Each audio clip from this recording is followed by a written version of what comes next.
بسم اللہ الرحمن الرحیم. خاتون حضرات، اختر عباس کا سلام پہنچے. میں بہت کوشش کرنے کے باوجود اپنے آپ کو معمول پہ نہیں لا پایا، چہرے پہ مسکراہٹ نہیں آ پائی، اپنی آنکھوں کا دکھ اس کو میں نہیں چھپا پایا. میں جو کہنا چاہتا ہوں وہ بھی شاید نہیں کہہ پایا. اسی لیے بطور خاص آپ سے یہ کہنے آیا ہوں اس موقع پہ، اپنے بچوں کی حفاظت ہمیں خود کرنی ہے. ہمارے بچوں کی حفاظت کوئی اور کرنے نہیں آئے گا.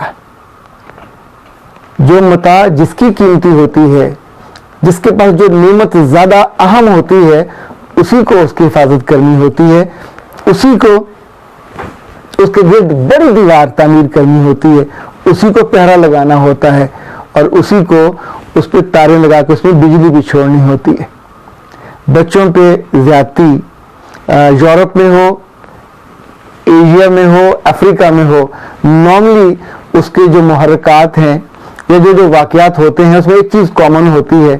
ان بچوں کو کسی نہ کسی چھوٹی موٹی چیز کا لالچ دے کے لے جایا جاتا ہے. تو کیوں آج ہم طے کریں کہ ہم اپنے بچوں کو چیزوں کی محبت سے نکالیں، ان کے اندر جو چیزوں کی خواہش اور حرص ہوتی ہے وہ ہم رہنے نہ دیں. دوسرا، اپنے بچوں کے گرد اپنی محبت کی، اپنے یقین کی، تیقن کی اتنی مضبوط دیواریں کھڑی کریں کہ انہیں محبت بھی کہیں اور سے لینے کی حاجت نہ رہے. اور تیسری بات جو بہت اہم ہے، یہ چونکہ ہمارے ملک میں ہو یا کسی اور ملک اور معاشرے میں ہو، بہت یہ تکلیف دہ بات ہوتی ہے. دیکھیں، مجرم قانون سے نہیں ڈرتا. جرم اتنے تھانے، اتنی عدالتیں، اتنی جیلیں بھری ہوئی ہیں، پر جرم رکنے میں نہیں آتا. جرم تب رکتا ہے جب رات کے اندھیرے میں آپ کا دل کہتا ہے کہ یہ کام نہیں کرنا. جب تنہائی میں آپ مانتے ہیں کہ مجھے اپنے رب کو راضی کرنا ہے، اس کے رسول کے سامنے شرمندہ نہیں ہونا، تو انسان رکتا ہے. جو اللہ کی شرم نہیں کرتا، جو رسول کی حیا نہیں کرتا، اس کے لیے کوئی معاشرہ، اس کے لیے کوئی برادری، اس کے لیے کوئی اصول، کوئی قانون زیرو برابر بھی نہیں ہوتا، اور وہ کر گزرتا ہے. سو اس موقع پہ بطور قوم اور بطور انٹلیکچوئل آپ کو اور مجھے، ہم سب کو مل کے یہ سوچنا ہے کہ کہیں ایسا تو نہیں ہے ہم ترقی کے نام پہ، آزادی کے نام پہ اور آگے بڑھنے کے نام پہ ہر چیز کو اتنا اوپن کیے جا رہے ہیں کہ اس میں سے جو آنے والی منفی شعاعیں ہیں وہ ہمارے وجودوں کو کھا رہی ہیں. وہ ہمارے بڑے ہوتے بچوں کو، ان کے اندر جنسیت ایک برائی کے طور پہ اور ایک سوچ سے زیادہ وہ ان کے اندر اتنا غلبہ ہو جاتا ہے کہ انہیں عزت کا احساس بھول جاتا ہے، انہیں حیا بھول جاتی ہے، انہیں دوسروں کی زندگی اور ان کی آزادی اور ان کی خوبصورتی وہ بھول جاتی ہے، اور وہ شیطان بن جاتے ہیں. مجھے یاد ہے کئی سال پہلے یونیسیف نے ایک پروگرام کیا تھا کراچی میں، اور ہم لوگ وہاں گئے، ایک بہت اچھے ہوٹل میں ٹھہرے. تو وہاں ہمارے ایک دوست تھے کراچی یونیورسٹی کے استاد، انہوں نے یہ کہا کہ دیکھیں، جب تک ہم اپنے بچوں سے کھل کے بات نہیں کریں گے تو تب تک ہم بدی اور برائی کے آگے بند نہیں باندھ سکتے. تو اس موقع پہ ہم میں سے کئی لوگوں نے ان سے پوچھا کہ اٹس ٹو ڈیفیکلٹ، بچوں سے کیسے بات کی جائے، اتنا نازک، اتنا سینسٹیو، اتنا ٹچی معاملہ ہے کہ کھل کے ہم بات نہیں کر سکتے. مجھے یاد ہے میں نے جو پچھلی کتاب اس موضوع پہ لکھی تو میں نے کئی اسکولوں میں ٹیچر سے جا کے پوچھا کہ عزت اور عصمت آپ اس کو کیا سمجھتے ہیں.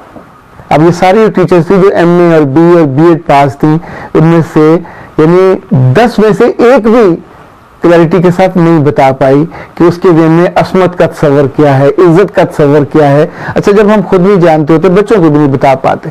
تو انہوں نے اپنی بیٹی سے یہ کہا کہ میرے بچے، تیری زندگی میں سب سے اہم میں اور تمہاری والدہ.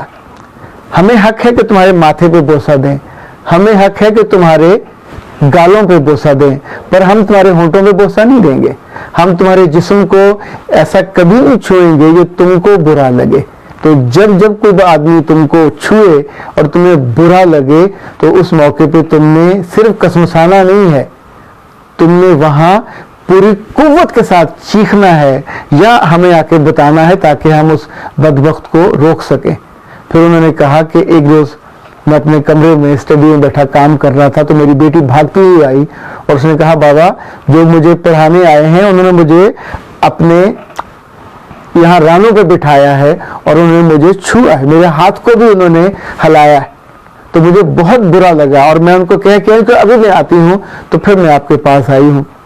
وہ کہنے کہ میں اٹھ کے وہاں گیا, اس بدبخت کی میں نے شکل دیکھی اور اسے کہا کہ میرا دل تو چاہتا ہے کہ میں تمہیں یہاں ذبح کر دوں, تمہیں جوتے مار مار کے میں پورے گلی میں محلے میں پھراؤں اور تھانے میں لے کے جاؤں, پر میں یہ نہیں کروں گا, اس لیے کہ پورے شہر میں, پورے اس علاقے میں, اس ایک ایک گلی میں کتنے استاد ہیں جو قرآن پاک پڑھانے آتے ہیں, کتنے استاد ہیں جو بچیوں کو اور بچوں کو ٹیوشن پڑھانے آتے ہیں. تمہاری ایک کی بدنامی کی وجہ سے سب کا اعتبار جاتا رہے گا. جب ایک آدمی غلط کام کرتا ہے پوری کمیونٹی کو رسوائی ملتی ہے. سو تم یہ کرو کہ آئندہ اس علاقے میں تم نظر مت آنا, اور اگر تم کبھی نظر آئے تو میں تمہارے ساتھ وہ کروں گا جو اس وقت میں نے تمہیں نہیں کیا. تب انہوں نے کہا کہ میری بچی وہ جو 5-6 سال کی تھی, اس نے اس جملوں کو جو میں نے اور میری بیوی نے اسے کہے تھے, اس نے اپنے گرد ایک طاقت محسوس کی, قوت محسوس کی. اس موقع پہ کوئی اور بچہ ہوتا تو ڈر کے سہم جاتا, دبک جاتا, لیکن وہ بچی نہیں ڈری. تو رب نے اس ایک لمحے اس کو جو قوت دی, جو ہمت دی, اس کی عزت بچ گئی, اس کی عزت اور عصمت دونوں محفوظ رہے. تو ہمیں اپنے بچوں کو کھل کے بات کرنی چاہیے. جو بالکل نازک معاملہ ہے, ٹچی معاملہ ہے, بچے اس چیز کو نہیں جانتے ہوتے, پر ہمیں بڑے طریقے سے, بڑے سلیقے سے انہیں بات کرنی ہے, ان کو بتانا ہے کہ ان کا جو جسم ہے یہ ان کا جسم ہے, رب نے انہیں عطا کیا ہے. nobody has the right to touch. اور اسی طور پہ ان کے سامنے کا حصہ, ان کے پچھلا حصہ, ان کا چہرہ, ان کا سینہ, یہ بھی کسی نہ عزیز کو, نہ غیر کو, نہ ٹیچر کو, نہ قاری کو, اور نہ کسی جاننے والے رشتے دار کو یہ حق ہے کہ بچوں کو نامناسب طور پہ, ناواجب طور پہ, نہ شائستہ طور پہ چھوئیں. یہ بچہ اگر جانتا ہوگا تو اس وقت نہ بھی کرے گا, ریزسٹ بھی کرے گا, اور یوں اس لمحے کی مضبوطی آنے والے دنوں کی جو ہے شرمساری بھی اور دکھ بھی اور تکلیف بھی, اس سے بچانے کا باعث بنے گا. میرا رب آپ سب کے بچوں کو, ان کی عزتوں کو, ان کی عصمتوں کو محفوظ رکھے, اور ہمیں اپنی زندگی میں کبھی اپنے بچوں سے اس طرح کا کوئی دکھ یا تکلیف خبر سننے کو نہ ملے جو ہمیں راتوں کو سونے نہ دے اور دن کو چین لینے نہ دے. میرا رب آپ سب پہ مہربان ہو. السلام علیکم.